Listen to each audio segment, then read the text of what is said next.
जी नमस्कार, कैसे हो प्यारे दोस्तों। सभी का स्वागत है एएस स्टडी स्टिमुलेटर के एजुकेशनल प्लेटफॉर्म पे। तो मेरे साथियों, आप सभी ने पहले की क्लास ज़रूर देख ली होंगी और आज की इस क्लास में हम क्या पढ़ने वाले हैं, ब्लड और पूरा सर्कुलेटरी सिस्टम पढ़ेंगे। आज थोड़ी आपसे दिल की बात हम करेंगे और इसको कंप्लीट एक शॉर्ट में, मतलब कि एक ही वीडियो में ख़त्म कर देंगे। ठीक है, चैनल पे नए हो तो चैनल को सब्सक्राइब जरूर कर लेना है। ठीक है, तो प्यारे साथियों, एक बार थोड़ी सी आपको एक इन्फॉर्मेशन मैं दे दूं। अगर आप हरियाणा ग्रुप डी की तैयारी कर रहे हो, क्योंकि हरियाणा ग्रुप डी में साइंस आपकी एक अच्छा खासा नंबर साइंस के क्वेश्चन का आपको देखने को मिलेगा। ठीक है, जैसा कि आपने प्रीवियस पेपर्स में देखा होगा। तो एक बार दिखा देता हूँ मैं आपको, छोटी सी जानकारी है आपके लिए। देखो भाई, हम हरियाणा ग्रुप डी के लिए साइंस करा रहे हैं। ठीक है, सभी ने देखा होगा और पहले ही क्लासेस भी देख ली होंगी। देखो, जो हम ये क्लासेस करा रहे हैं, ये बिल्कुल ये वीडियो है ना, जो यूट्यूब पर बिल्कुल फ्री है। इसके हम कोई भी पैसे नहीं ले रहे हैं। ठीक है, चाहे वो कितना भी गरीब हो, चाहे वो कैसा भी हो, हम उससे एक भी पैसा चार्ज नहीं कर रहे हैं। पर जो हम अपनी वीडियो में आपको पढ़ाते हैं, उसके लिए हम एक साइंस नोट्स बैच टेलीग्राम पर क्या कर रहे हैं, हमने शुरुआत की है। देखो, जैसे कि मैंने पीछे ही बहुत क्लास ली, डाइजेस्टिव सिस्टम की क्लास ली। ठीक है, और उससे पहले हमने पूरे के पूरे क्लासिफिकेशन को पढ़ाया। ठीक है, और बहुत सारी क्लासेस हमने फिलहाल इस पे ग्रुप डी की ले ली है यूट्यूब पे, और पूरे पूरे चैप्टर आपको बहुत अच्छे तरीके से करा रहे हैं। उनके जो नोट्स हैं भाई, नोट्स मतलब आपको नोट्स बैच शुरू किया जो कि 200 रुपये का है। किस प्रकार से मिलेगा एक बार बता दूं।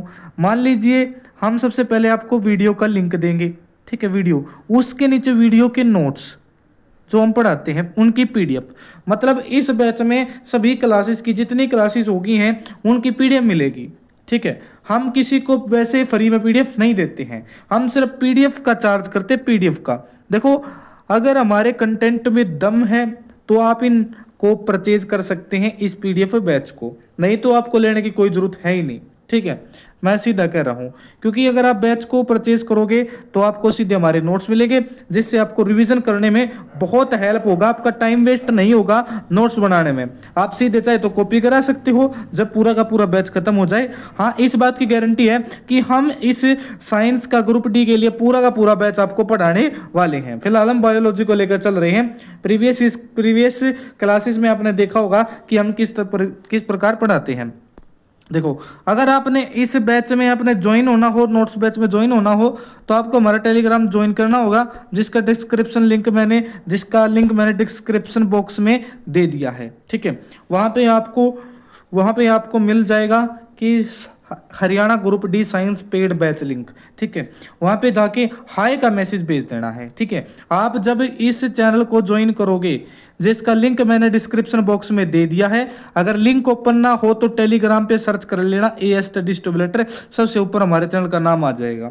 वहाँ पे एक बैच होगा, वहाँ पे क्या करना है, आपको एक ग्रुप होगा, उसमें हाय का मैसेज डाल देना है, तो मैं आपको पर्सनली मैसेज कर लूँगा साथियों। ठीक है, आपको कोई भी दिक्कत लेने की जरूरत है नहीं। जिसके पास पैसे नहीं है वो अपना फ्री में यूट्यूब से पढ़े और अपने नोट्स बनाए साथ साथ, और अपनी तैयारी को बेहतरीन करे, मैं तो यही कहूँगा। ठीक है साथियों, तो हम अपने टॉपिक की तरफ चलते हैं, और आज का हमारा जो टॉपिक होने वाला है वो ब्लड और सर्कुलेटरी सिस्टम होने वाला है। एक वीडियो में पूरा खत्म करेंगे, ध्यान से आपने देखना है। अगर आपको हमारे नोट्स अच्छे लगते हो तो आप इन्हें नोट्स बैच के थ्रू परचेज कर सकते हैं। ठीक है, तो साथियों, आज हम ब्लड के बारे में पढ़ेंगे। ब्लड मतलब खून, और हिंदी में इसको रुधिर बोलते हैं। स्टडी ऑफ ब्लड क्या कहलाती है, हेमेटोलॉजी। क्या ब्लड का अध्ययन क्या कहलाता है, हेमेटोलॉजी कहलाता है। ब्लड एक संयोजी ऊतक है, कनेक्टिव टिश्यू है। हमने टिश्यू की क्लास में देखा था कि, और उसमें पढ़ा था कि ब्लड एक कैसा टिश्यू है, एक कनेक्टिव टिश्यू है, एक संयोजी ऊतक है। ब्लड लिक्विड और कनेक्टिव टिश्यू है। ब्लड एक मीजोडर्मल टिश्यू है। किसा है, मीजोडर्मल टिश्यू है। याद रखना आपको ये चीज, ब्लड एक मीजोडर्मल टिश्यू है। कैसा टिश्यू भाई, मीजोडर्मल टिश्यू है। ब्लड कोलाइडल सॉल्यूशन है। देखो आपसे स्टेटमेंट के थ्रू पूछ सकता है कि निम्नलिखित में से ब्लड क्या है। ठीक है, ऑप्शन दे देगा आपसे, ब्लड एक कनेक्टिव टिश्यू है, ब्लड एक लिक्विड कनेक्टिव टिश्यू है, ब्लड एक मेसोडर्मल टिश्यू है, ब्लड एक कोलाइडल सॉल्यूशन है, और एक ऑप्शन दे देगा ये सभी। तो आपको क्या करना है, ये सभी। ठीक है, आगे चलेंगे। शरीर के कुल वजन का 7 से, ठीक है, 7 से 7.5, 7 से 7.5 होता है। ठीक है, 7 से 7.5 ग्राम हमारा क्या होता है, हमारा ब्लड होता है। ग्राम नहीं है, लीटर में है, लीटर में। ठीक है, मेल में 5 से 6 लीटर खून होता है, फीमेल में 4 से 5 लीटर खून होता है। ठीक है, कितना होता है, ठीक है, मेल में 5 से 6 लीटर, फीमेल में 4 से 5, मेल में 5 से 6 लीटर होता है और फीमेल में साथियों 4 से 5 लीटर होता है। ये चीज़ आपको याद रखनी है। आगे देखेंगे कि रंग, इसका खून का रंग लाल होता है। लाल रंग होने का कारण क्या है, आरबीसी, रेड ब्लड सेल्स के कारण। रेड ब्लड सेल्स की उपस्थिति के कारण खून का रंग लाल होता है। हमारा ब्लड ऑक्सीजन का भी ट्रांसपोर्टेशन करता है। वह ऑक्सीजन ब्लड के साथ चिपकती है जिससे ब्लड लाल रंग का दिखता है। अगर ऑक्सीजन नहीं चिपके तो ब्लड लाल रंग का नहीं होगा। मतलब कि ब्लड ऑक्सीजन के कांटेक्ट में आने से ही उसका रंग कैसा हो जाता है, लाल हो जाता है। ठीक है, आरबीसी के अंदर पाया जाने वाला प्रोटीन कौन सा होता है, रेड ब्लड सेल्स के अंदर जो प्रोटीन पाया जाता है उसको हीमोग्लोबिन बोलते हैं। क्या होता, वो हीमोग्लोबिन होता है। हीमोग्लोबिन ही ऑक्सीजन को चिपकाता है, हीमोग्लोबिन से ही ऑक्सीजन चिपकती है। और हीमोग्लोबिन का नेचुरल कलर बैंगनी होता है।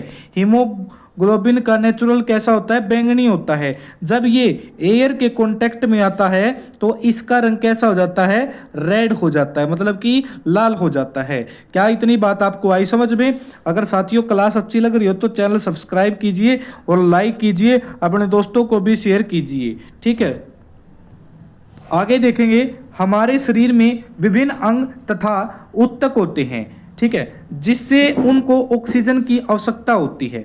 ठीक है, मतलब कि शरीर में बहुत सारे सेल्स होती हैं, टिश्यू होते हैं और ऑर्गन्स होते हैं, उनको ऑक्सीजन की आवश्यकता होती है। हमारे शरीर में विभिन्न ऊतकों तक ब्लड के द्वारा ऑक्सीजन पहुंचाई जाती है। जब टिश्यू द्वारा ऑक्सीजन का प्रयोग कर CO2 निकाली जाती है, CO2 निकाली जाती है, जिसका परिवहन भी ब्लड द्वारा किया जाता है। मतलब कि ब्लड हमारा CO2 और ऑक्सीजन दोनों का ट्रांसपोर्टेशन करता है। ठीक है, हमारे शरीर में रक्त द्वारा ऑक्सीजन ले जाई जाती है तथा वापस CO2 लाई जाती है।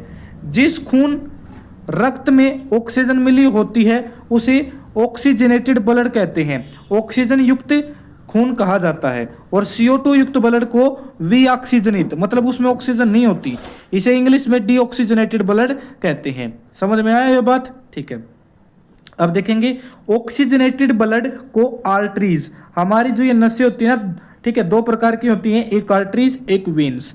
आर्टरीज में कैसा होता है, शुद्ध खून। शुद्ध खून से मतलब मेरा है कि ऑक्सीजनेटेड ब्लड, जिस खून में ऑक्सीजन होगी मैं उसको शुद्ध खून बोलूँगा, और जिस ब्लड में ऑक्सीजन नहीं होगी उसे मैं अशुद्ध खून बोलूँगा। ठीक है, डीऑक्सीजनेटेड ब्लड किस में जाता है, किस में बहता है, वेन्स में बहता है। ठीक है, आगे देखेंगे जो ऑक्सीजनेटेड ब्लड हो रहा है उसका रंग लाल होगा, देखोगे आप अपनी नसों को भी देख सकते हैं। और डीऑक्सीजनेटेड जो ब्लड है उसका रंग नीला होता है, उसका रंग कैसा होता है, नीला होता है। ठीक है भाई, आगे चलेंगे रक्त का पीएच मान। रक्त का पीएच मान वेरी वेरी इंपॉर्टेंट है। पीएच मान आपसे पूछे जाएंगे, मैं क्लास लेके आऊंगा जिसमें सभी पीएच मान को याद कराने की कोशिश आपसे करूंगा। रक्त का पीएच मान कितना होता है, 7.4। 7.4 रक्त का पीएच मान होता है। सामान्य व्यक्ति में रक्त के पीएच मान का स्तर 7.35 से लेकर हमारा 7.45 तक रहता है, और सामान्यतः इसको यह 7.4 माना जाता है रक्त का पीएच। समझ में आया भाई? ठीक है भैया, आगे चलेंगे।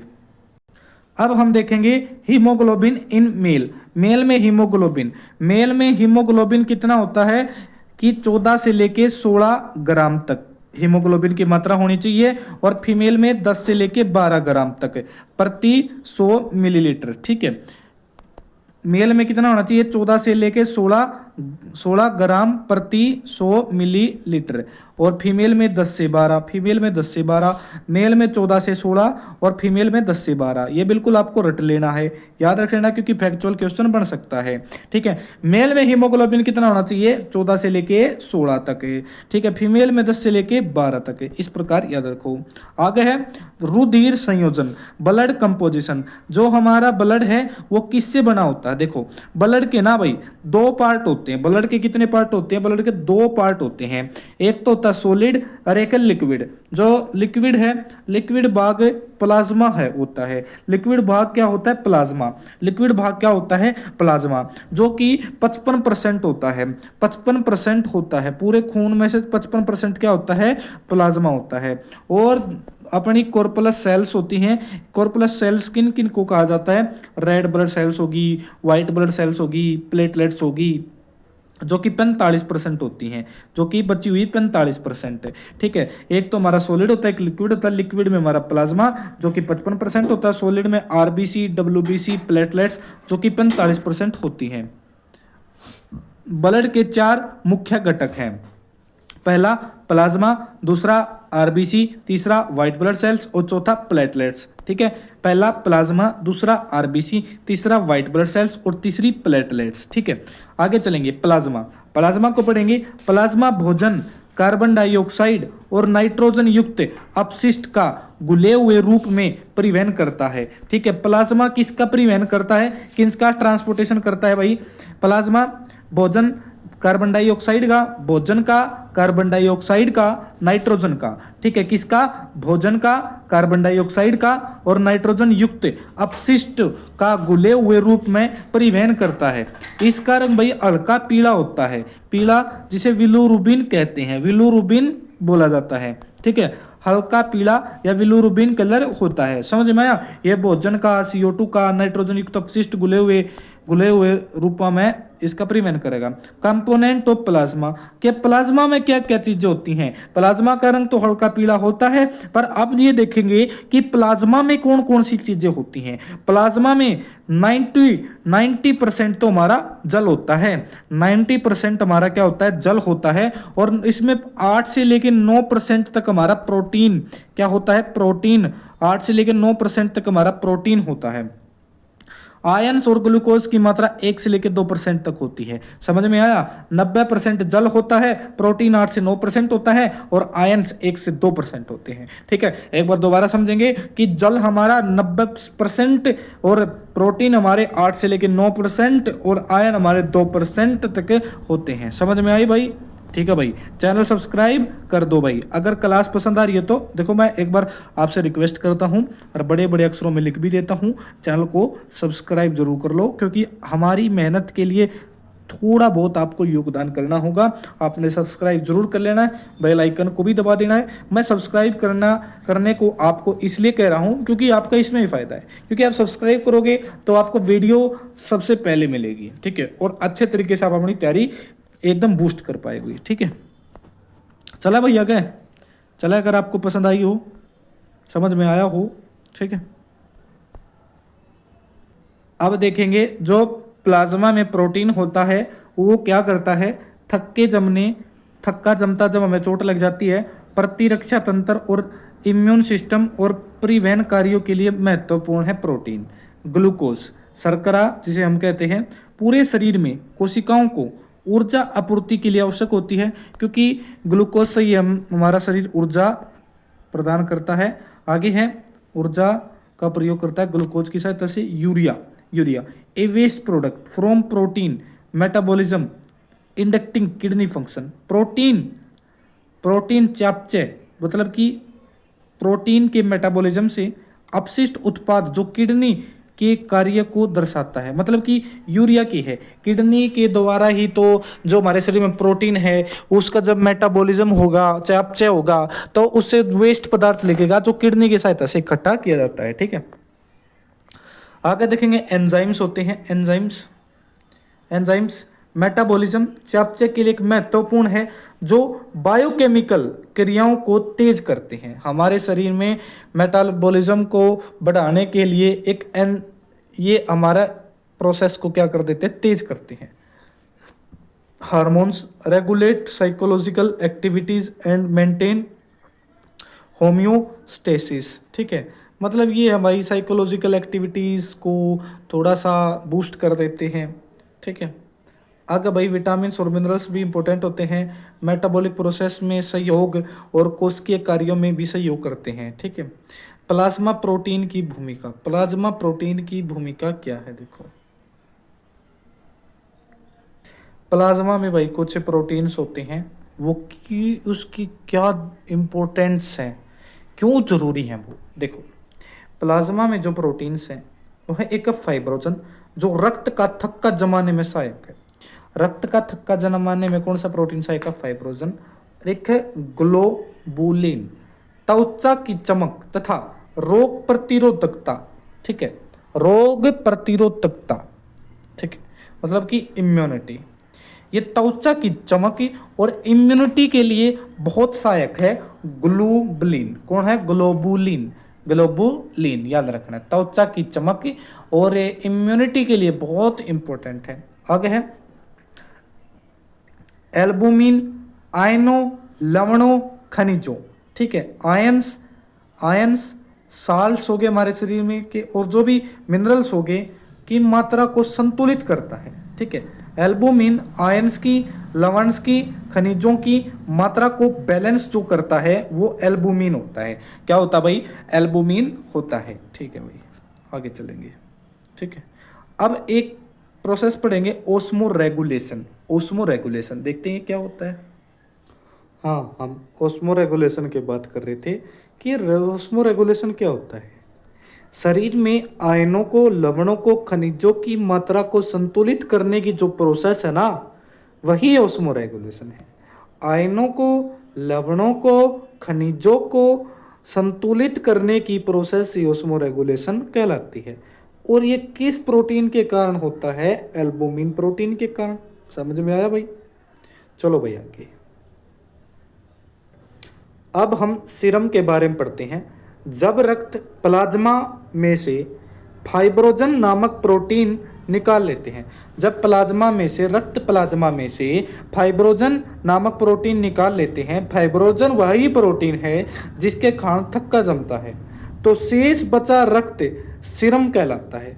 बीमारियों की जांच सीरम से ही की जाती है, ठीक है। अब आगे कॉर्पस के बारे में पढ़ेंगे। RBC red blood cells, WBC white blood cells और प्लेटलेट्स, ठीक है। अब देखेंगे कि आरबीसी को किस नाम से जाना जाता है।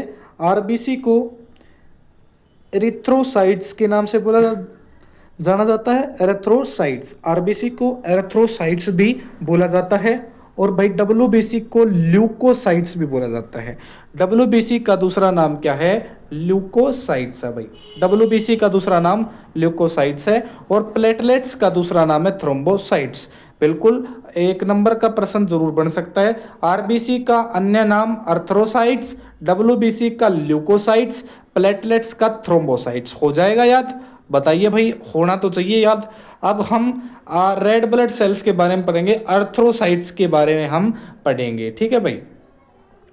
किसी को भाई कोई भी प्रॉब्लम हो बैच से रिलेटेड, नोट्स बैच से, ठीक है, अगर आप खुद नोट्स बना रहे हो तो उससे अच्छी बात तो है ही नहीं। अगर आप थोड़ा सा टाइम वेस्ट नहीं करना चाहते हो, एक बढ़िया तरीके से तैयारी करना चाहते हो, कम समय में आप मल्टीपल टाइम रिवीजन लेना चाहते हो, तो आप नोट्स से परचेज कर सकते हैं, ठीक है।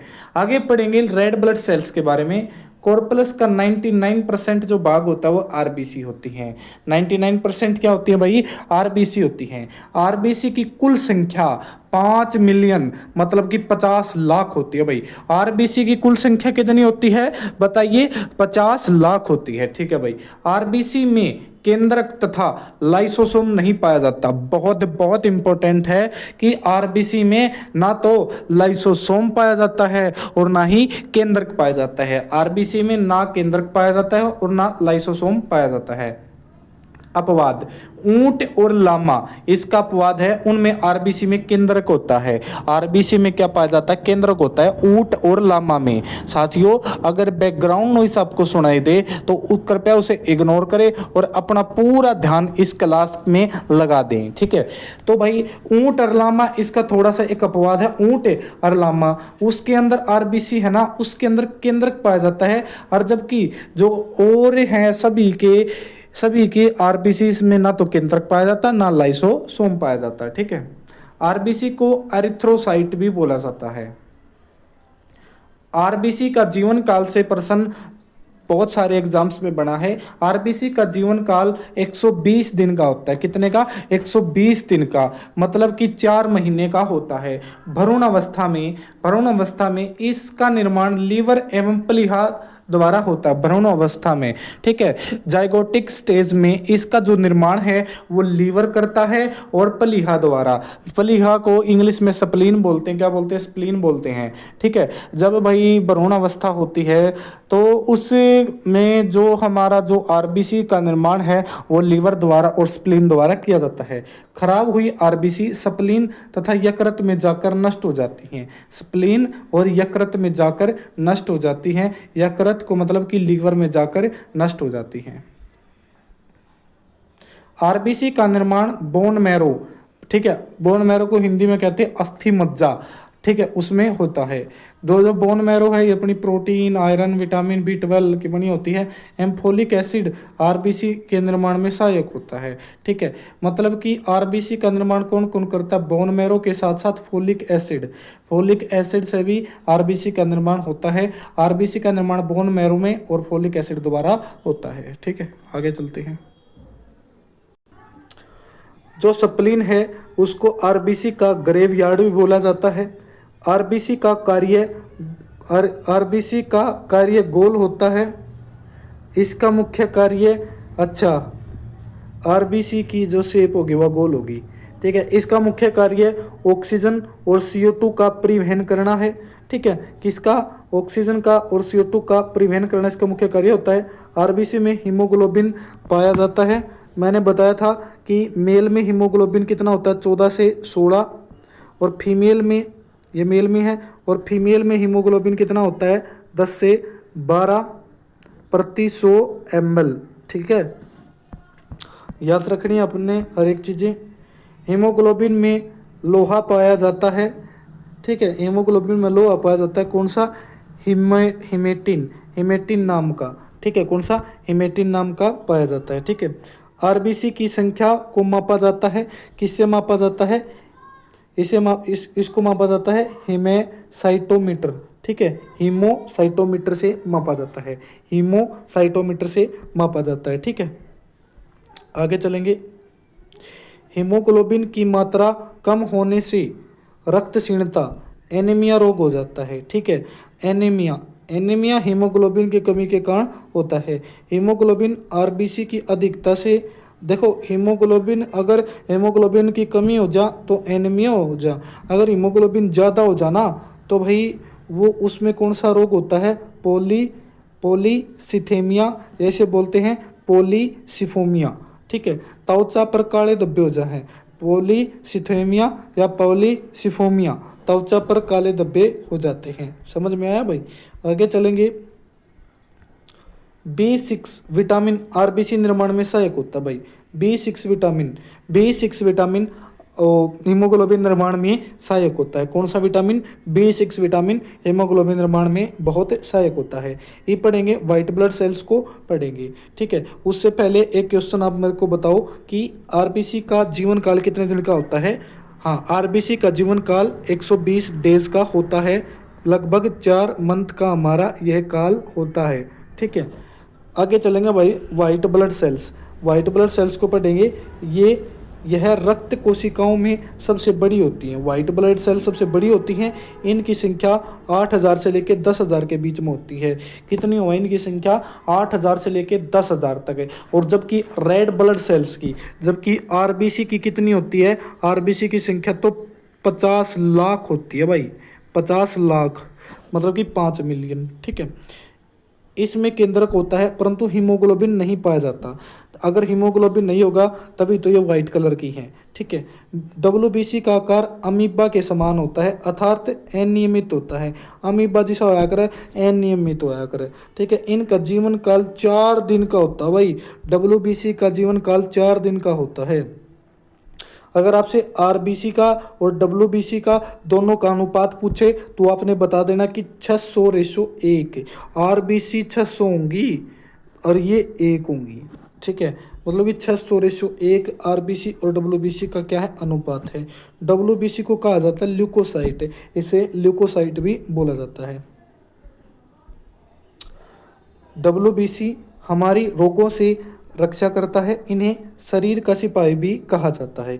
WBC की अगर वृद्धि हो जाती है शरीर में तो उस कंडीशन को ल्यूकोसाइलोटिस बोलते हैं। ल्यूकोसाइलोटिस, ल्यूकोसाइलोटिस।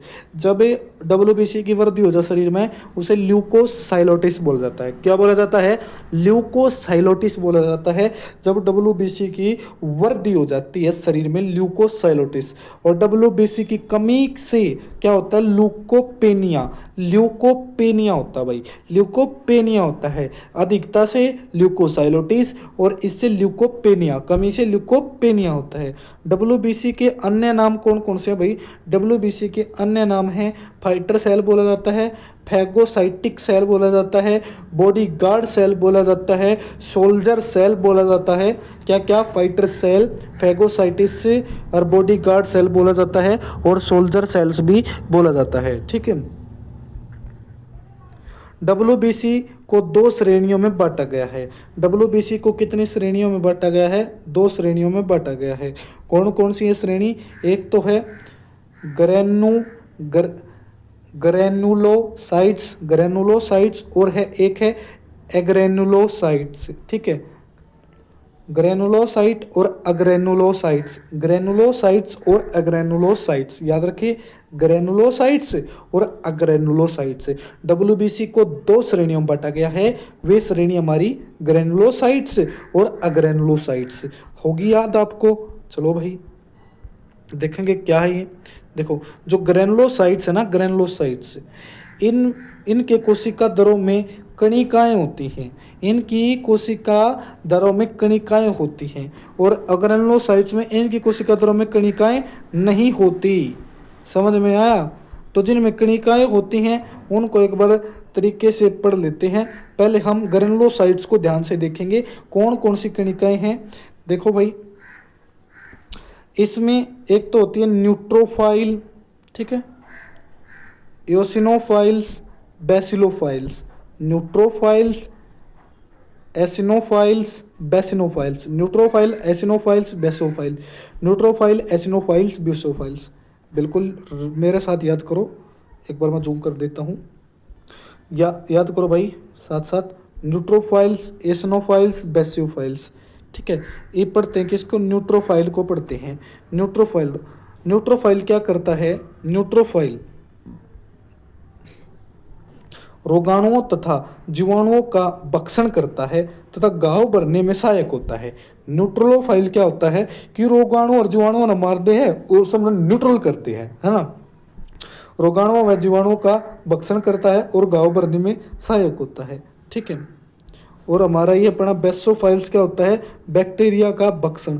बेहतर बेसो मतलब किसने नहीं बख्शेगा, बैक्टीरिया ने नहीं बख्शेगा, याद रखना है। ठीक है, ये 2 याद रखने हैं, इसका इंपॉर्टेंट नहीं है, बस सर्वनाम नाम याद रखना है। ठीक है, अब पढ़ेंगे अग्रेनुलोसाइट। ठीक है, अग्रेनुलोसाइट पढ़ेंगे।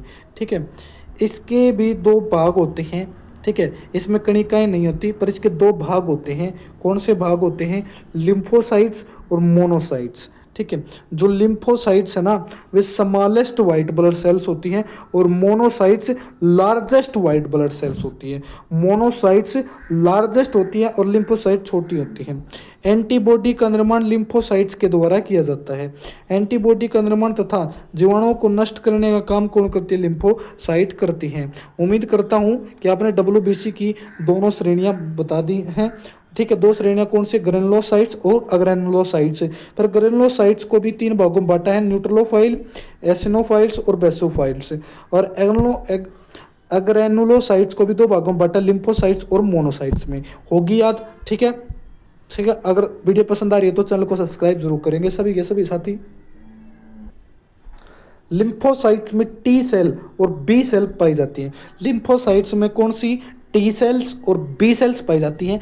एचआईवी में टी सेल्स नष्ट हो जाती हैं। एचआईवी में टी सेल्स नष्ट हो जाती हैं, टी सेल्स नष्ट हो जाती हैं एचआईवी में, ठीक है। लिम्फोसाइट और में टी सेल और बी सेल पाई जाती हैं। एलर्जी क्यों होती है, ठीक है। एलर्जी होने का कारण क्या, देखो, एसिनोफाइल्स और बेसोफाइल्स निर्जीव वस्तुओं से इम्यूनिटी प्रदान करती हैं। जब शरीर में निर्जीव वस्तुएं प्रवेश करती हैं तो उसे पहचानने का कार्य बेसोफाइल्स करता है। बेसोफाइल्स इन्फेक्शनरी पार्टिकल्स को पहचानकर हिस्टामिन नामक रसायन को स्रावित कर देता है, ठीक है। बेसोफाइल्स जो इन्फेक्शनरी पार्टिकल्स होते हैं ना, उनको पहचानकर हिस्टामिन नामक रसायन स्रावित करता है, ठीक है। जो एसिनोफाइल्स सक्रिय करता है, जो एसिनोफाइल को सक्रिय करता है, जिससे एलर्जी होती है, छींक खांसी आदि होती है, जिससे धूल कण बाहर निकल जाते हैं। आया समझ में, ठीक है। जो एलर्जी क्यों होती है, दोबारा देखेंगे। एसिनोफाइल्स और बेसोफाइल निर्जीव वस्तुओं से इम्यूनिटी प्रदान करा भाई। जब शरीर में निर्जीव वस्तु प्रवेश करे ना, तो उसे पहचानने का कार्य बेसोफाइल करे है। तो बेसोफाइल ने जो करे पहचानने, बेसोफाइल एकदम क्या करेगा, एक रसायन, एक हिस्टामिन नामक रसायन है, वो एकदम स्रावित कर देगा, जो कि एसिनोफाइल ने जगा देगा। फिर वो एसिनोफाइल क्या करेगा, वो उसके ऊपर क्या करेगा, हमला करेगा, ठीक है। हमला मतलब कि उस टाइम फिर हमने छींक आवेंगी, और जिस छींक द्वारा वो पार्टिकल्स बाहर चले जाएंगे, बस यो काम है। समझ में आया, ठीक है भाई। कभी कभी न्यूट्रोफाइल पूरी कोशिका को न खाकर उसे कोशिका के द्रव को सोख लेता है, जिस कारण बैक्टीरिया मर जाता है और हमें इम्यूनिटी प्रदान होती है। इसी कारण इसे सेल ड्रिंकिंग कहा जाता है, ठीक है। सेल ड्रिंकिंग कौन करता है, न्यूट्रोफाइल। न्यूट्रोफाइल क्या करे, कभी कभी ना को पूरे कोशिका को न खाकर ना, कोशिका तो ना खाओगा पर उसके भीतर का जो द्रव होगा ना, उसने सोख लेगा, जिसके कारण हमारे शरीर ने इम्यूनिटी प्रदान हुआ है। और ज़्यादातर न्यूट्रोफाइल को सेल ड्रिंकिंग भी बोला जाता है। इस प्रोसेस को पिनाकोसाइटिसिस कहा जाता है। इस प्रोसेस को पिनाकोसाइटिसिस कहा जाता है। पिनाकोसाइटिसिस की प्रोसेस किसके द्वारा होती है, न्यूट्रोफाइल द्वारा। याद रखेंगे, किसके द्वारा, न्यूट्रोफाइल द्वारा होती है, जो कि सेल के द्रव को, सेल के लिक्विड को या फिर आप कह सकते हैं कि साइटोप्लाज्म को सोख लेते हैं। न्यूट्रोफाइल फैगोसाइटिसिस और पिनाकोसाइटिसिस के द्वारा इम्यूनिटी प्रदान करता है, ठीक है। देखिए भाई, ये हमारे बेहतरीन भाई प्यारे नोट्स है भाई, ए स्टेटिस्टिबुलेटर के, आयुष शर्मा थारे भाई के। बहुत मेहनत लगती है यार इनको बनाने में। अगर आप इन्हें लेना चाहते हो, देखो, अगर आप इन्हें लेना चाहते हो तो आपको हमारा नोट्स बैच ज्वाइन करना होगा। इन नोट्स बैच ज्वाइन कैसे होगा, उसके लिए आपको हमारा टेलीग्राम ज्वाइन करना होगा भाई। टेलीग्राम चैनल का दे दिया है लिंक मैंने डिस्क्रिप्शन में, जाओ ज्वाइन हो जाओ।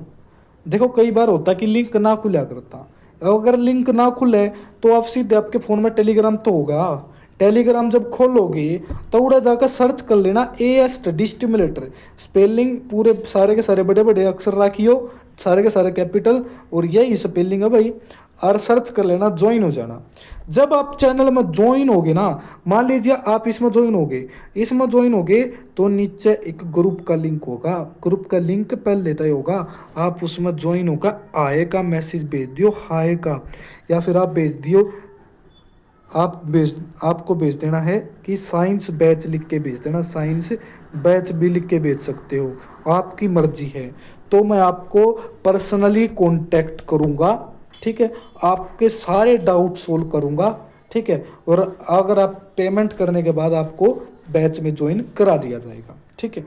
वैसे हम आपको फ्री ही पढ़ा रहे हैं, कोई पैसा आपसे नहीं ले रहे हैं, ये तो सिर्फ पीडीएफ्स का पैसा है जो हम बहुत मेहनत से बनाते हैं कंटेंट ढूंढ कर, ठीक है।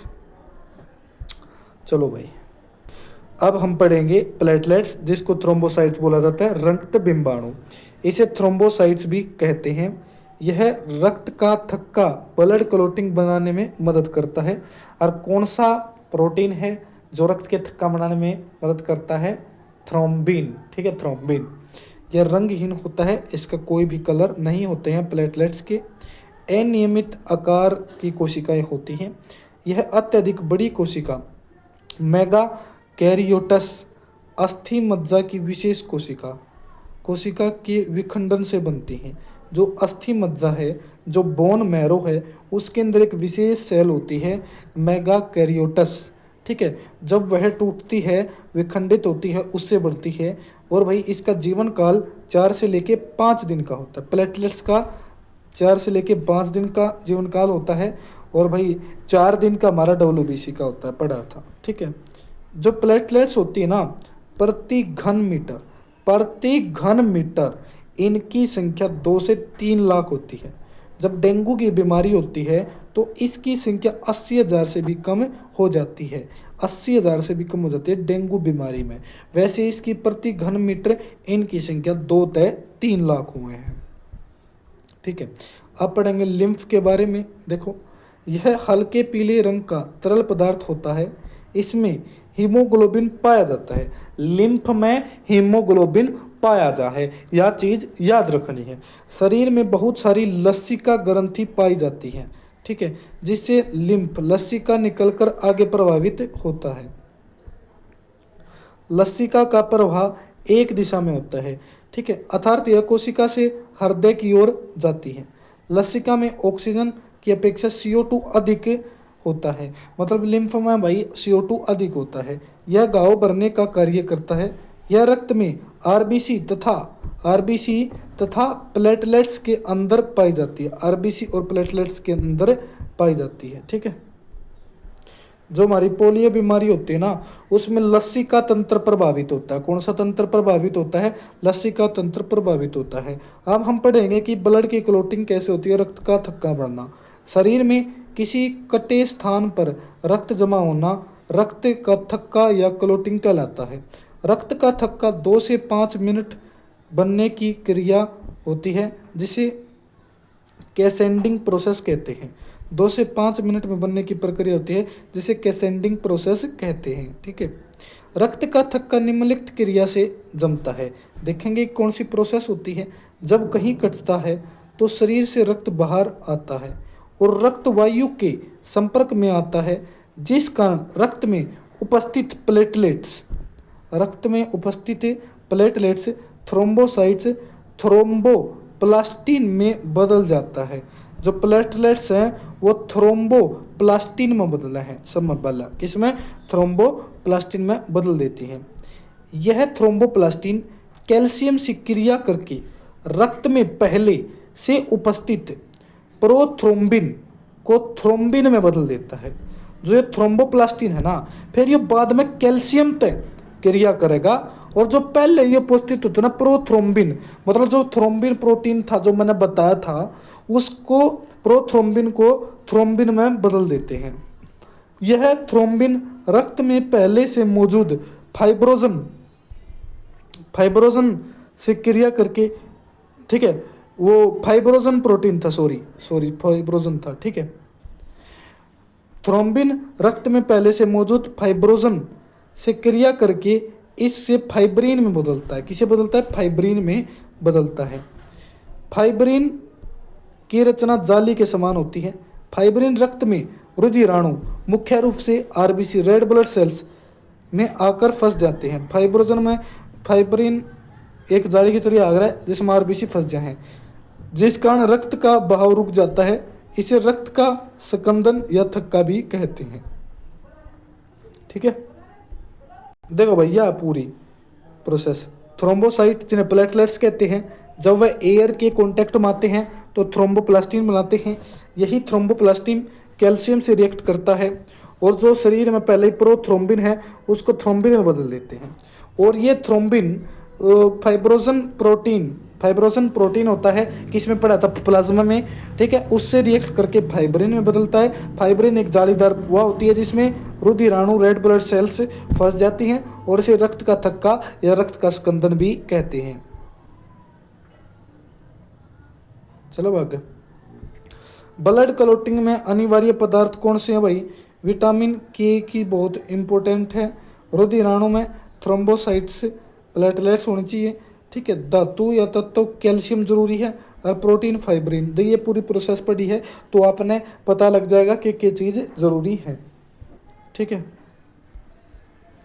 अब थोड़ा जो ब्रेन हेमरेज देखते हैं कि जो हमारे ब्रेन हेमरेज होती है, ब्रेन हेमरेज नसों का फटना विटामिन के है, विटामिन के कारण होती है भाई, विटामिन के कारण है नसों का फटना होता है। रक्त के अंदर रक्त जमा हो जाता है, रक्त के अंदर रक्त जमा हो जाता है तो व्यक्ति की मृत्यु हो जाती है। रक्त के अंदर हेपरिन प्रोटीन पाया जाता है, कौन सा, हेपरिन, जो शरीर के अंदर रक्त जमने से रोकता भाई, हेपरिन प्रोटीन, ठीक है। हेपरिन एंटी क्लोटिंग होती है, ठीक है, जो हमारा हेपरिन होता है ना वो एंटी क्लोटिंग होता है, रक्त को थक्का जमने से रोकता है, ठीक है, एंटी क्लोटिंग होता है या एंटी कोगुलेंट इसे बोलते हैं, ठीक है। आगे चलेंगे। हेपरिन वायु के संपर्क में आकर निष्क्रिय हो जाता है ताकि थक्का जम सके, ठीक है। हीमोफीलिया एक आनुवांशिक रोग है जिसमें खून का थक्का नहीं जमता, कौन सा, हीमोफीलिया एक आनुवांशिक जेनेटिक डिसीज है जिसमें खून का थक्का नहीं जमता, कौन से रोग में, हीमोफीलिया में खून का थक्का नहीं जमने करता, ठीक है। यह बीमारी इंग्लैंड की महारानी एलिजाबेथ से प्रारंभ हुई थी भाई, इंग्लैंड की महारानी एलिजाबेथ से प्रारंभ हुई थी, समझ में आया। अब हम ब्लड ग्रुप्स के बारे में पढ़ेंगे। रक्त समूह की खोज लैंड स्टिनर ने की थी, किसने करी थी, ब्लड ग्रुप्स की खोज लैंड स्टिनर ने करी थी। रक्त समूह 4 प्रकार का होता है, रक्त समूह ब्लड ग्रुप 4 प्रकार का होता है। रक्त समूह में विभिन्नता का कारण आरबीसी में पाया जाने वाला ग्लाइकोप्रोटीन है भाई। जो भाई ब्लड ग्रुप अलग अलग क्यों हुआ है, क्योंकि आरबीसी में ग्लाइकोप्रोटीन होता है, इसके कारण सभी के ब्लड ग्रुप्स अलग अलग होते हैं, 4 ग्रुप्स होते हैं। और रक्त समूह की खोज लैंड स्टिनर ने की थी भाई, ठीक है, जिसे लैंड स्टिनर ने एंटीजन का नाम दिया। ग्लाइकोप्रोटीन है और विभिन्नता का कारण, ब्लड ग्रुप्स की विभिन्नता कारण ग्लाइकोप्रोटीन है, जिसने लैंड स्टिनर ने इसको एंटीजन का नाम दिया है। टाइप ऑफ एंटीजन भाई 2 प्रकार के एंटीजन हुआ करे। एंटीजन कितने प्रकार के होते हैं, 2 प्रकार के, ए एंटीजन और बी एंटीजन, ए एंटीजन और बी एंटीजन होता है, ठीक है। आगे देखेंगे। एंटीजन के आधार पर रक्त के 4 प्रकार है भाई, कितने हैं, 4 ग्रुप से 4 प्रकार में बांटा है। ब्लड ग्रुप ए जिसमें एंटीजन ए होगा, ब्लड ग्रुप बी जिसमें एंटीजन बी होगा, ब्लड ग्रुप ए बी जिसमें एंटीजन ए और बी दोनों होंगे, ब्लड ग्रुप ओ जिसमें एंटीजन होगा ही नहीं, जिसमें एंटीजन नहीं होगा। समझ में आई मेरी प्यारे दोस्तों। आगे देखेंगे कि रक्त के प्लाज्मा में विशेष प्रकार का प्रोटीन पाया जाता है जिसे एंटीबॉडी कहते हैं। एंटीबॉडी बीमारी से रक्षा करता है। एंटीबॉडी का निर्माण लिम्फोसाइट्स में होता है, जो अभी अभी हम पढ़ के आए हैं। आगे देखेंगे कि ब्लड ग्रुप में उपस्थित एंटीजन और एंटीबॉडी, ठीक है, 4 ग्रुप होता है, A group, B group, A B O. तो ब्लड ग्रुप ए में ए एंटीजन होगा, बी में बी एंटीजन होगा, ए बी में ए बी एंटीजन होगा, और ओ में कोई भी नहीं होगा, कोई भी एंटीजन नहीं होगा। ब्लड ग्रुप ए में बी एंटीबॉडी होंगे, कौन सी, ए से मतलब उल्टा बी होगा, और बी में क्या होगा, ए होगा, और ए बी में कोई भी एंटीबॉडी नहीं होगी साथियों, ठीक है। आगे है जो 0 है मतलब ओ है, इसमें ए और बी दोनों प्रकार के एंटीबॉडी होंगे। तो ये थोड़ी सी एक ट्रिकी टेबल है जो आप इजीली तरीके से आप उसको याद कर सकते हो, ठीक है। अगर आप नोट्स बना रहे हो तो जरूर इसको बनाना है, हर एक चीज नोट करते हुए चलनी है। अगर आप नोट्स नहीं बनाना चाहते तो हमारा नोट्स बैच आपको ज्वाइन करना पड़ेगा, उससे आपकी तैयारी बहुत अच्छी हो जाएगी, ठीक है। अब हम आर एच फैक्टर के बारे में पढ़ेंगे। ठीक है, आपने जरूर से भी जरूर आर एच फैक्टर का नाम पढ़ा होगा। आर एच फैक्टर की खोज लैंडस्टीनर तथा वीन द्वारा 1940 में की गई थी भाई। आर एच फैक्टर की खोज लैंडस्टीनर और वीन द्वारा 1940 में की गई थी। यह विशेष प्रकार का एंटीजन होता है, विशेष प्रकार का एंटीजन होता है जिसे सबसे पहले रीसस नामक बंदर में देखा गया था भाई। सबसे पहले आर एच फैक्टर को रीसस नामक बंदर में देखा गया, एक बांदर में देखा गया था। को क्या नाम था बांदर का? रीसस नामक बांदर में देखा गया था।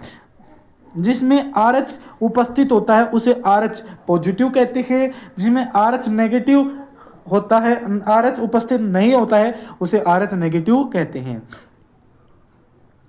आगे देखेंगे कि रक्त का आदान, ट्रांसफ्यूजन करना ब्लड का। जब किसी व्यक्ति को बाहर से खून दिया जाता है तो उसे ट्रांसफ्यूजन बोलते हैं। ठीक है, ब्लड बैंक में ब्लड को 40 फ़ारेनहाइट पर रखा जाता है, 40 फ़ारेनहाइट पर रखा जाता है।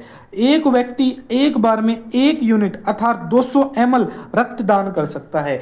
एक बारी में 1 यूनिट 200 ml तक रक्तदान कर सकता है। ठीक है, रक्त आधान, रक्त का ट्रांसफ्यूजन के समय आरएच भी मिलाते हैं। यदि आरएच पॉजिटिव का रक्त किसी आरएच नेगेटिव वाले व्यक्ति को दे तो पहली बार कुछ नहीं होगा, किंतु दूसरी बार आरएच नेगेटिव,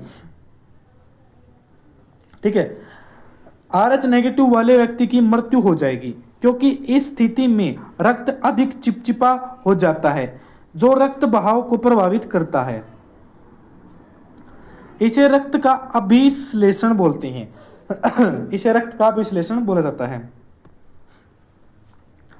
ओ नेगेटिव वाले रक्त को सर्वयात्री दाता यूनिवर्सल डोनर माना जाता है, क्योंकि इसमें सभी प्रकार के एंटीजन तथा आरएच पाए जाते हैं। ओ नेगेटिव वाले में ना भाई, क्योंकि इससे तभी अपना रक्त दान कर सके है। ठीक है, अब पढ़ेंगे एरिथ्रोब्लास्टोसिस फीटेल्स। ये क्या है आप पढ़ेंगे, ध्यान से देखो। यदि पिता का आरएच पॉजिटिव और माता का आरएच नेगेटिव है, इस स्थिति में पहली संतान पर कोई प्रभाव नहीं पड़ेगा, किंतु बाद में होने वाली संतान मृत पैदा होंगी या पैदा होने के बाद तुरंत मर जाएंगी। ठीक है, देखिए माता पिता के रक्त समूह का बच्चे पर क्या प्रभाव होगा, बच्चों में क्या कौन सा रक्त होगा। अगर देखो, अगर माता पिता का ओ है और ए है तो बच्चे में भी और ए होगा। ओ और बी है तो बच्चे में भी ओ और बी होगा। अगर ओ है और ए और बी है तो बच्चे में ए भी हो सकता है और बी भी, और दोनों में ओ है तो बच्चे में भी दोनों में 100% ओ होगा। ए होगा तो बच्चे में ए भी हो सके और ओ भी हो सके है।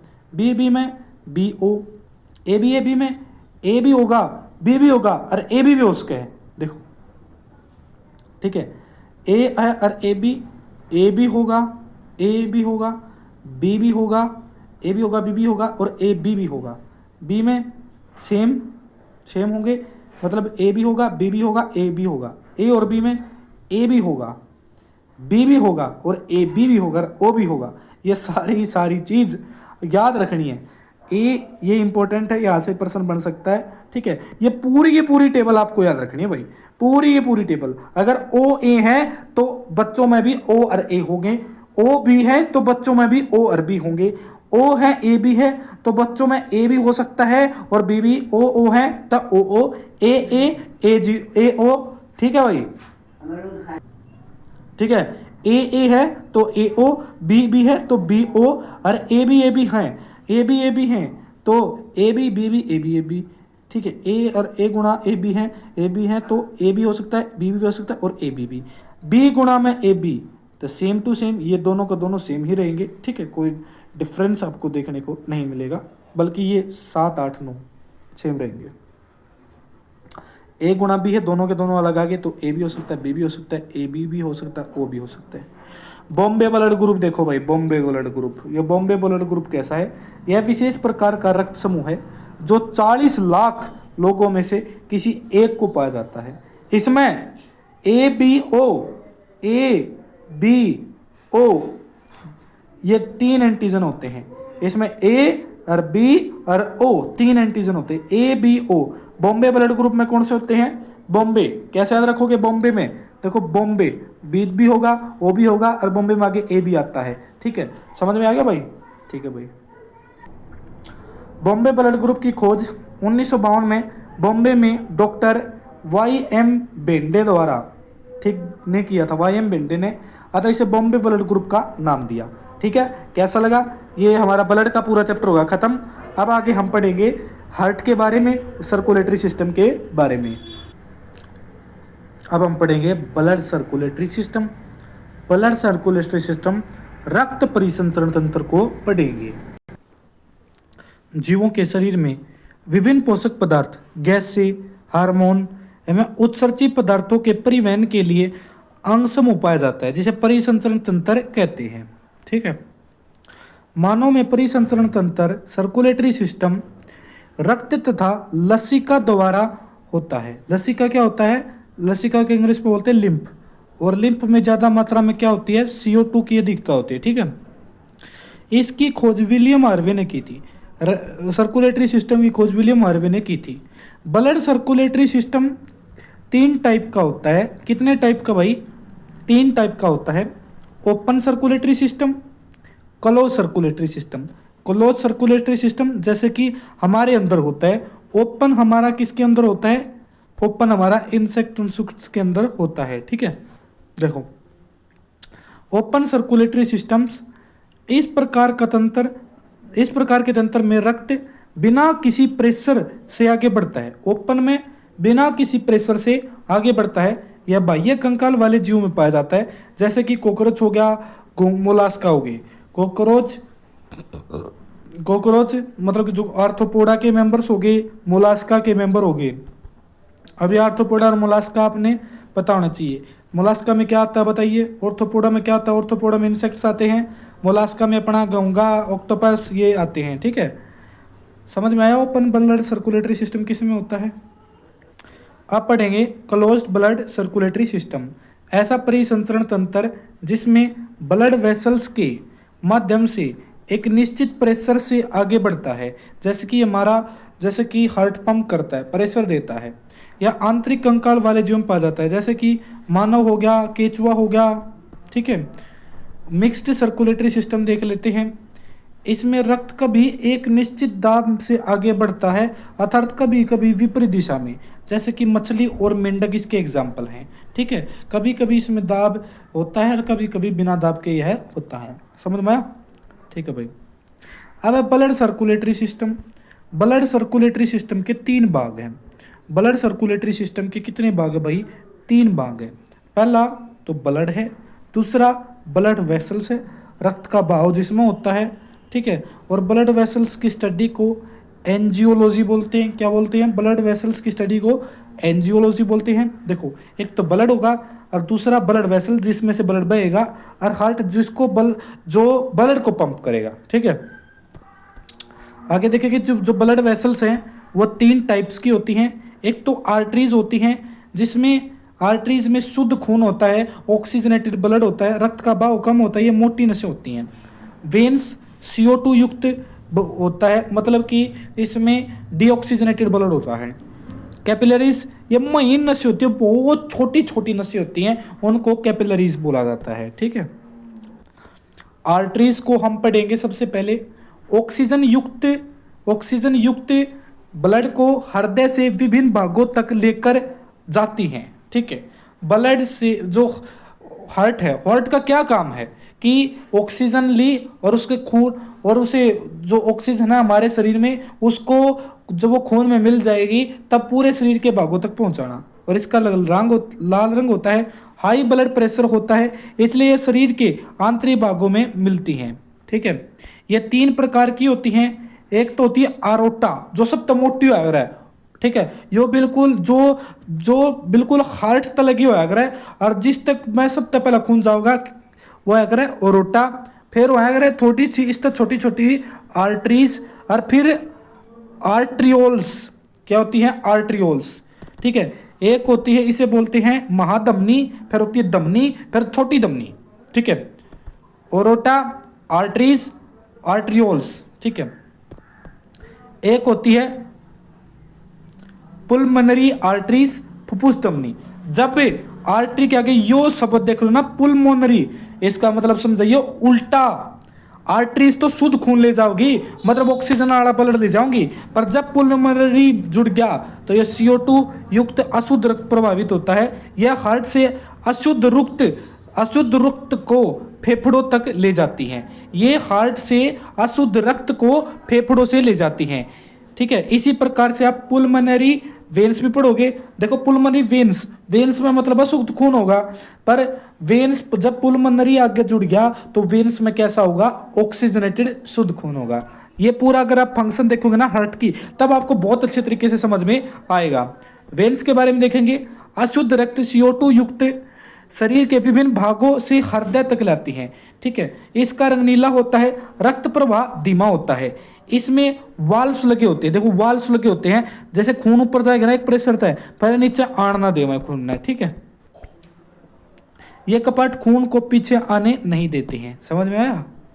अच्छा, पुलमोनरी वेन्स फुफ्फुस शिराएं, यह शुद्ध ऑक्सीजन युक्त प्रभावित होता है। यह हार्ट से फेफड़ों तक शुद्ध रक्त ले जाती हैं। ठीक है, अब पढ़ेंगे कैपिलरीज। क्या पढ़ेंगे भाई? कैपिलरीज बहुत महीन रुधिरवाहिकाएं, ब्लड वेसल्स होती हैं। रक्त एवं ऊतकों में विभिन्न पदार्थों, जो ये सब ना छोटी छोटी है ना, ये विभिन्न टिश्यू तक जाए हैं, जो ऑक्सीजन और CO2 आदि का विसरण करती हैं, आदान प्रदान करती हैं, इन्हीं द्वारा होता है। मतलब कि ये छोटी छोटी होती हैं जो कि विभिन्न टिश्यू तक ऑक्सीजनेटेड और CO2 डीऑक्सीजनेटेड ब्लड्स को पहुंचाती है। ठीक है, आगे चलेंगे भाई, हार्ट पढ़ेंगे भाई, हार्ट पढ़ोगे। ठीक है, एक अगर मैं आपसे दिल की बात अब मैं करूँगा, और एक दिल की बात मैं आपसे कहना चाहता हूँ कि आपका हार्ट भी बिल्कुल रेड है और सब्सक्राइब बटन भी बिल्कुल रेड है और ये बिल्कुल दब जाना चाहिए। मैं आपसे यही गुजारिश करूंगा प्यारे साथियों, क्योंकि देखो नोट्स बनाने में मेहनत लगती है और जब मैं आपको ये पढ़ाता हूँ तो मेरा गला दुखने लग जाता है, क्योंकि क्लास बड़ी होती है, समझाना होता है, और चैनल भी नया नया है, तो सपोर्ट करें। हम आपके लिए बिल्कुल ऐसे ही आपके लिए सेवा के लिए हाजिर रहेंगे। ठीक है, सब्सक्राइब कर लीजिए, लाइक कीजिए वीडियो को। ठीक है, आगे चलेंगे, हार्ट के बारे में पढ़ेंगे। हृदय का आकार कोनिकल होता है, शंकुआकार होता है, पसलियों के नीचे होता है। ठीक है, यह इनवॉलेंट्री मसल्स से बना होता है, जिन्हें कार्डियक मसल्स कहते हैं। ठीक है, किससे बना होता है? कार्डियक। कार्डियक का मतलब भी हार्ट से रिलेटेड है। ठीक है, हृदय जो हमारा हार्ट है वो दोहरी झिल्ली डबल झिल्ली से घिरा होता है, जिसे पेरिकार्डेमिक क्या बोला जाता है? पेरिकार्डेमिक कहते हैं, पेरिकार्डेमिक कहते हैं। ठीक है, जिस झिल्ली को पेरिकार्डेमिक बोलते हैं। इन झिल्लियों के मध्य पेरिकार्डेमिक लिक्विड भरा होता है, जो हृदय को बाहरी आघातों से बचाता है। ठीक है, जो हृदय के बाहर एक दोहरी झिल्ली होती है, इस दोहरी झिल्ली को पेरिकार्डेमिक झिल्ली बोला जाता है। क्या बोला जाता है? पेरिकार्डेमिक झिल्ली बोला जाता है। ठीक है, और इस जो पेरिकार्डेमिक झिल्ली है, इसके बीच में एक द्रव भरा होता है, एक लिक्विड भरा होता है, जिसे पेरिकार्डेमिक लिक्विड कहते हैं। ठीक है, वैसे तो मानव का हृदय मध्य भाग में होता है, लेकिन इसका अधिकांश भाग बाईं ओर झुका होता है, इसलिए हमारा हार्ट लेफ्ट साइड होता है। किस साइड होता है? Left side. ठीक है, मानव हृदय का औसतन भाग लगभग 300 ग्राम का होता है, 300 ग्राम होता है। मध्य में ये 80 ग्राम और बाईं ओर 220 ग्राम का हमारा होता है। मानव हृदय क्लिंच्ड फिस्ट, बंद मुट्ठी के समान होता है। किसके समान? Clinch fist. और शेप पूछे तो कोनिकल इसकी शेप होती है। मानव हृदय में 4 चैम्बर होते हैं, मानव हृदय में 4 चैम्बर होते हैं। देखो जैसा कि आप दिल भेजते हो एक दूसरे को, वैसा ही बनाया है। देखिए, ये राइट साइड है और ये हमारा लेफ्ट साइड है। ठीक है, 4 भाग होते हैं। ऊपर वाले 2 भागों को आर्टरीम बोला जाता है। ये हमारा राइट आर्टरीम है, ये हमारा लेफ्ट आर्टरीम है, ये हमारा राइट वेंट्रिकल है और ये हमारा लेफ्ट वेंट्रिकल है। ठीक है, ऊपर के भाग में दायां आलिंद और बायां आलिंद होता है। नीचे भाग में दायां निलय और बायां निलय। एट्रियम को हिंदी में आलिंद बोलते हैं, वेंट्रिकल को निलय बोलते हैं। ठीक है, इस प्रकार की कुछ शेप होती है और इसी प्रकार की शेप से मैं आपको समझाने वाला हूँ। ठीक है, क्योंकि अगर मैं बिल्कुल उसका रियल हार्ट का डायग्राम लाऊं तो उसमें आप थोड़े से कंफ्यूज हो जाओगे। ठीक है, आगे चलते हैं, चैम्बर्स देख लेते हैं। चैम्बर्स, मछली में 2 चैम्बर्स होते हैं, मछली के हार्ट में 2 चैम्बर्स होते हैं। एम्फीबियंस जो उभयचर होते हैं, जो जल में भी रहते हैं और भूमि में भी रहते हैं, उनमें 3 चैम्बर्स होते हैं।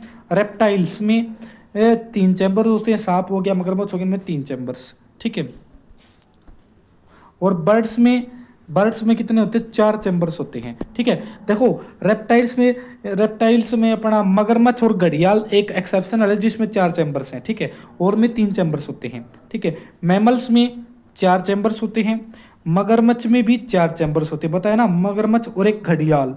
ठीक है, उसमें 4 चैम्बर्स हो गए। समझ में आया साथियों? आगे चलते हैं। देखिए, ये हमारा हार्ट है, ये हमारा राइट साइड है, मान लो इसे लेफ्ट साइड मान लो। ठीक है, ये हमारा राइट आर्टरीम है, ये हमारा लेफ्ट आर्टरीम है, ये हमारा राइट वेंट्रिकल है और ये हमारा लेफ्ट वेंट्रिकल है। ठीक है, जो हमारे राइट, देखो इसे ऐसे बांट लो, जो हमारा राइट आर्टरीम है और राइट वेंट्रिकल है, इनके बीच में 3 वॉल्व होते हैं जिन्हें ट्राइकप्सिड वॉल्व बोलते हैं। और हमारे लेफ्ट में आर्टरीम और वेंट्रिकल के बीच में 2 वाल्व होते हैं जिन्हें बाइकप्सिड वॉल्व बोला जाता है। ठीक है, और यहाँ पे हमारे लेफ्ट वेंट्रिकल में एक वाल्व होती है जिसे एरोटिक वॉल्व बोला जाता है। और हमारे राइट वेंट्रिकल में हमारी एक अर्धचंद्राकार जैसी वाल्व होती है जिसे सेमिलुनार वॉल्व्स बोला जाता है। ठीक है, आप पढ़ते हैं। सबसे पहले देखें ट्राइकप्सिड वॉल्व के बारे में। दाएं आलिंद में, कौन से आलिंद में? दाएं आलिंद में, दाएं आलिंद में मतलब कि यहाँ पर राइट साइड, यहाँ पे लेफ्ट साइड। ठीक है, दाएं आलिंद और दाएं निलय के मध्य होता है, जो रक्त को दाएं आलिंद से दाएं निलय में जाने देता है लेकिन वापस आने नहीं देता। जैसे कि देखो, ये हमारा क्या राइट को हिंदी में बोलते हैं दायां, कंफ्यूजन नहीं होनी चाहिए। ये हमारा लेफ्ट है, इसको बोलते हैं बायां। तो ट्राइकप्सिड वॉल्व दाएं आलिंद और दाएं निलय के बीच में है।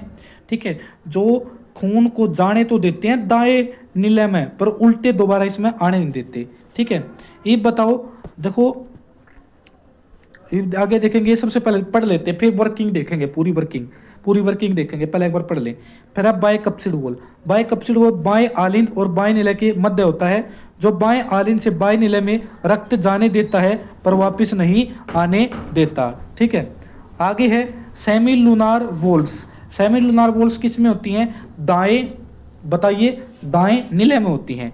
देखिए कहाँ पे हैं सेमिलुनार वॉल्व्स दाएं निलय में हैं। देख सकते हैं, ये हमारे दाएं निलय में है, राइट। ठीक है, राइट साइड है, राइट वेंट्रिकल में है। ठीक है, आगे चलेंगे। रक्त को निलय से धमनियों में प्रभावित होने की अनुमति देता है, रक्त को धमनियों में प्रभावित होने की अनुमति देता है और धमनियों से निलय में रक्त पिछड़े प्रभाव को रोकता है। ठीक है, समझ में आया? नहीं समझ में आया तो वर्किंग अगर देखेंगे तो आपको बहुत अच्छे तरीके से समझ में आना है। एरोटिक वॉल्व जो कि हमारे कौन से में है? लेफ्ट वेंट्रिकल में है, लेफ्ट वेंट्रिकल में। ठीक है, बाएं निलय में होती है और शरीर की सबसे बड़ी धमनी होती है, सबसे बड़ी धमनी। इसके बाद में एरोटिक, ठीक है, पढ़ा था ना, एरोटा पढ़ा था ना। जो एरोटा जुड़ी होती है वो एरोटिक वाल्व से जुड़ी होती है। आप वर्किंग ध्यान से समझना है और सारी चीज आपको एकदम क्लियर होने वाली है। ठीक है, आप पूरी वर्किंग देखो और इससे आपको बिल्कुल क्लियर हो जाएगा। देखो, पूरे शरीर से वेन्स हमारी अशुद्ध रक्त को लेंगी, तो जो वो वेन्स लेंगी तो वे जो हार्ट के अंदर जो एंटर करेंगी वो सुपीरियर वेना कोवा और इंफीरियर वेना कोवा से अशुद्ध रक्त का मतलब डीऑक्सीजनेटेड ब्लड हमारे सबसे पहले राइट वेंट्रिकल में, राइट आर्टरी में प्रवेश करेगा, ठीक है। ठीक है, या फिर उसे हम कहेंगे दाएं आलिंद में आएगा। फिर दाएं आलिंद में देखो ब्लड आ गया। अब ये ब्लड इन के द्वारा ट्राइकप्सिड के द्वारा दाएं नीले में जाएगा, मतलब कि राइट वेंट्रिकल में जाएगा। इस पार्ट को क्या बोलते हैं? वेंट्रिकल। वेंट्रिकल, वेंट्रिकल में जाएगा। ठीक है, फिर जो ये पूरा का पूरा जो ये डीऑक्सीजनेटेड ब्लड है, अशुद्ध रक्त है, आप सभी को पता होगा कि ये हमारा इस लाइन के इस साइड, राइट साइड हमारा कैसा ब्लड होता है? डीऑक्सीजनेटेड, अशुद्ध रक्त होता है। ये अशुद्ध रक्त, ये अशुद्ध रक्त है, ये हमारा पुलमोनरी आर्टरी के द्वारा, जो सेमिलुनार वॉल्स है ये हमारी पुलमोनरी आर्टरी द्वारा जुड़ी होती हैं। देखो पुलमोनरी आर्टरी है और यहाँ से कैसा ब्लड आया है? अशुद्ध खून आया है। तो इस आर्टरी में कैसा हो गया? अशुद्ध खून जाएगा लंग्स में। अब जब हम सांस लेंगे, मतलब कि सांस द्वारा ऑक्सीजन लेंगे, ये लंग्स ना इसमें क्या करेंगे? इसमें तय अशुद्ध खून में तय CO2 लेंगे निकाल और इसमें ऑक्सीजन मिला देंगे। अब लंग्स के माध्यम से जो ये ब्लड है ये किसा हो गया?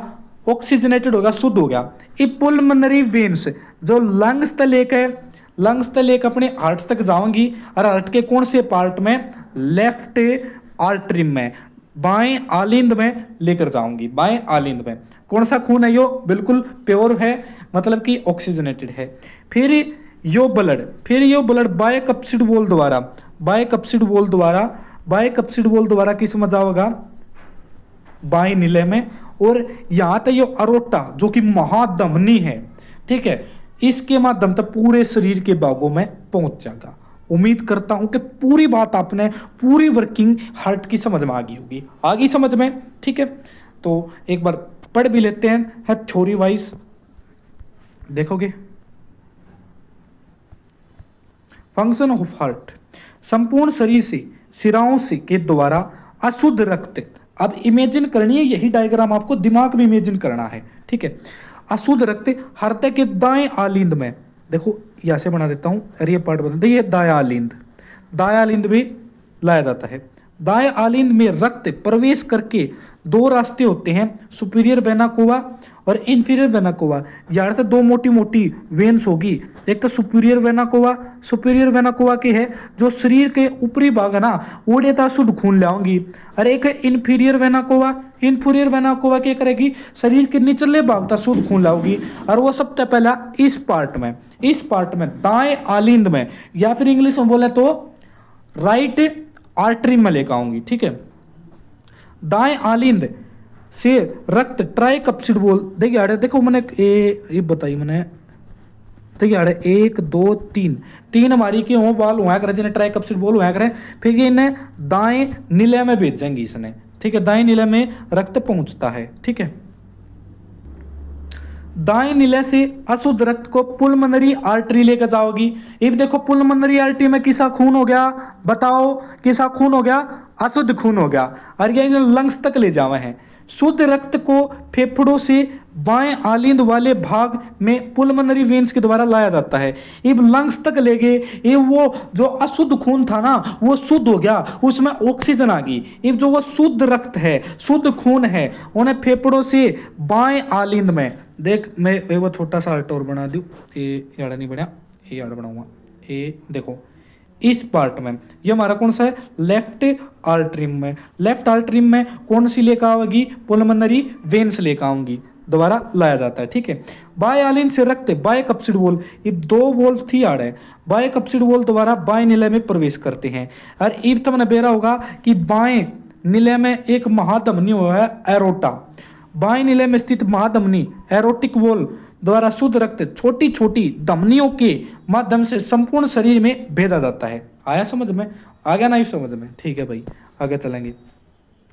हृदय की स्पंदन क्रिया अथवा पंपिंग क्रिया के माध्यम से हृदय शरीर के विभिन्न भागों में रक्त की आपूर्ति करता है। पंपिंग के माध्यम से हृदय स्पंदन मतलब कि हार्ट पंपिंग, हार्ट की धड़कन, हृदय की धड़कन का अर्थ है एक संकुचन, एक सिस्टोल अथवा इसे बोलते हैं अनुस्थिलन डायस्टोल की क्रिया। ठीक है, मतलब कि एक बार धड़कना क्या बोला जाता है? एक सिस्टोल या डायस्टोल उसे बोला जाता है। समझ में आया? देखो, एक संकुचन, संकुचन मतलब अंदर बिचना एक बार, और अनुष्ठलन वापिस उस स्थिति में हो जाना, एक बार बिचकना, एक बार वापिस उस स्थिति में हो जाता। एक सिस्टोल एक डायस्टोल की क्रिया होती है। संकुचन का अर्थ है सिकुड़ना, संकुचन का अर्थ है सिकुड़ना। इसके द्वारा धमनियों पर दबाव डाला जाता है और अनुस्थलन दोबारा पुनः सामान्य स्थिति में हो जाता है। और अनुस्थलन तक डायस्टोल तक सिराओं पर दबाव पड़ता है। ठीक है, डायस्टोल तक किस पर दबाव पड़ता है? सिराओं पे। और सिस्टोल तक, देखो डायस्टोल तक किस पर दबाव पड़ेगा? डायस्टोल तक सिराओं पर दबाव पड़ता है, मतलब कि वेन्स पर दबाव पड़ता है। और सिस्टोल तक, इसे बोलते हैं सिस्टोल, सिस्टोल से किस पे दबाव पड़ता है? अपना आर्टरीज पर, आर्टरीज पर। यह बात याद रखनी है, याद रखोगे ना? बिल्कुल याद रखनी है, आपको भूलना नहीं है। ठीक है, एक हार्ट बीट कैसे होती है? एक सिस्टोलिक प्रेशर प्लस में एक डायस्टोलिक प्रेशर। ठीक है, सिस्टोल किस पर दबाव डालता है? आर्टरीज पे। और डायस्टोल प्रेशर किस पे करता है? अपना वेन्स पे। हो जाएगा याद? बिल्कुल। चले आगे चलते हैं। सामान्य मनुष्य का हृदय 1 मिनट में 72 बार धड़कता है। स्टडी ऑफ हार्ट कार्डियोलॉजी होती है। क्या होती है? कार्डियोलॉजी। एक धड़कन में लगने वाला समय 0.8 सेकेंड, 0.8 सेकेंड। हार्ट की धड़कन को उत्तेजित करने वाला हार्मोन है थायरोक्सिन हार्मोन। जो हार्ट की धड़कन को उत्तेजित करने वाला हार्मोन है थायरोक्सिन हार्मोन। कौन सा? Thyroxine hormone. पेसमेकर, पेसमेकर क्या होता है? एक डिवाइस होता है। कौन सा डिवाइस होता है? देखते हैं। इसे कार्डियक पेसिंग डिवाइस, इसे कार्डियक पेसिंग डिवाइस के रूप में भी जाना जाता है। एक छोटा चिकित्सा उपकरण है जो असामान्य हृदय गति को नियंत्रित करता है। जब हार्ट की बीट थोड़ी सी कम या ज्यादा हो जाएगी ना, एकदम वो करंट देता रहेगा। ठीक है, इसे कार्डियक पेस डिवाइस, जिसे पेसमेकर बोला जाता है। ठीक है, ब्लड प्रेशर के बारे में पढ़ते हैं। जब हार्ट संकुचित होता है तो धमनियों पर अधिक दबाव पड़ता है, बताया था। जब संकुचन दबाव सिस्टोलिक प्रेशर कहते हैं, मतलब इसे सिस्टोलिक प्रेशर कहते हैं। जब धमनियों पर दबाव पड़ेगा, ठीक है, उसे सिस्टोलिक प्रेशर कहते हैं। अनुस्थलन दाब के कारण विभिन्न अंगों के अशुद्ध रक्त शिराओं के द्वारा हृदय के दाएं भाग में लाया जाता है, मतलब कि डायस्टोल में वेन्स पर दबाव पड़ता है, यही बात है। ठीक है, इस प्रकार शरीर में रक्त की आपूर्ति संकुचन दाब और अनुस्थलन दाब सिस्टोलिक प्रेशर और डायस्टोलिक प्रेशर पर निर्भर करती है। तो बीपी कितना होना चाहिए भाई? बीपी होना चाहिए 120/80, 120/80, बस इसको याद रखना है। ठीक है, रक्त दाब मापने वाला यंत्र स्फैग्नोमैनोमीटर, स्फैग्नोमैनोमीटर होता है। क्या होता है? स्फैग्नोमैनोमीटर होता है। तो प्यारे से साथियों, ये पूरा का पूरा चैप्टर मैंने कंप्लीट करा दिया है। बिल्कुल हमने ब्लड को कंप्लीट पढ़ लिया, सर्कुलेटरी सिस्टम को एक शॉट में बिल्कुल खत्म कर लिया है। और मैं लास्ट बार आपको फिर बता रहा हूं, अगर आपने हमारा नोट्स बैच ज्वाइन करना है साइंस का, ठीक है, वैसे हम पूरा का पूरा कंटेंट आपको फ्री में पढ़ा रहे हैं, परंतु अगर आपको नोट्स चाहिए, आपने अपनी तैयारी एकदम फटाफट करनी चाहिए। देखो, कुछ पाने के लिए थोड़ा बहुत अमाउंट तो लगता है, तो 200 रुपये इतनी ज़्यादा अमाउंट नहीं है, जैसा कि आप और यूट्यूब पर देख रहे हैं। और मैं इस बात की गारंटी दे रहा हूं कि हमारे जैसा कंटेंट आपको कोई नहीं दे रहा होगा, कोई भी नहीं दे रहा होगा। इस लेवल का कंटेंट आपको कोई करा दे तो बता देना भाई। ठीक है, बिल्कुल कम समय में, आपका कम समय लेता हूं और आपको बहुत सारा कंटेंट पढ़ा देता हूं। अगर आपको मेरी मेहनत पसंद आ रही है तो भाई चैनल को भाई सब्सक्राइब करे बिना मत जाना भाई, चैनल को सब्सक्राइब किए बिना मत जाना और ज्वाइन कर लो हमारा टेलीग्राम चैनल, अगर आपको ये बैच लेना है। धन्यवाद, मिलते हैं आपको एक नेक्स्ट टॉपिक के साथ।